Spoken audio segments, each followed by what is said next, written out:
দুদিন ধরে শরীরটা খুব খারাপ ছিল, তাই তোমাদের সঙ্গে আর কোনো ভিডিও শেয়ার করতে পারিনি। কিন্তু আজ আমি চলে এসেছি মায়ের বাড়ি, কারণ আজকে হচ্ছে আমি একটু চুলটা শেভ করব। আর তোমরা ভাববে আমি মায়ের বাড়ি কেন এসেছি চুল শেভ করতে, কারণ আমি যতবারই চুল কাটি এই দাদাটার কাছেই কাটি। আমি না বিউটি পার্লারে চুল কাটতে খুব একটা পছন্দ করি না। আর এইদিকে জানো, এই দাদাটাকে যখন বলছি আমি একটা ভিডিও বানাবো, ওই দাদা বলছে আমার ভিডিও নাও না, আমার মুখটা দেখাও না। তাহলে বলো তো আমি ভিডিওটা করি কি করে? আসলে দাদা তো ছেলেদের চুল কাটে, মেয়েদের চুল কাটে না। কিন্তু আমার বরের বন্ধু আর আমার ভাইয়ের বন্ধু, ওই জন্য আমার কথা আর কাটতে পারে না।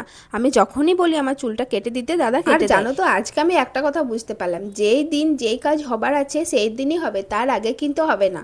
কারণ এই দাদাকে আমি 3 মাস ধরে বলছি আমার চুলটা কেটে দিতে, কিন্তু হয় দাদার সময় হচ্ছিল না, না হলে আমার সময় হচ্ছিল না। তো আজকে সময় হয়েছে, ওই জন্য তোমাদেরকে কথাটা বললাম যে যেই দিন যেই কাজ হবার আছে সেই দিনই সেই কাজ হবে। আর এইদিকে গল্প করতে করতে দেখো আমার চুলটা কাটাও হয়ে গেছে। তো তোমরা জানিও আমার চুলটা দেখতে কেমন লাগছে। রাধে রাধে।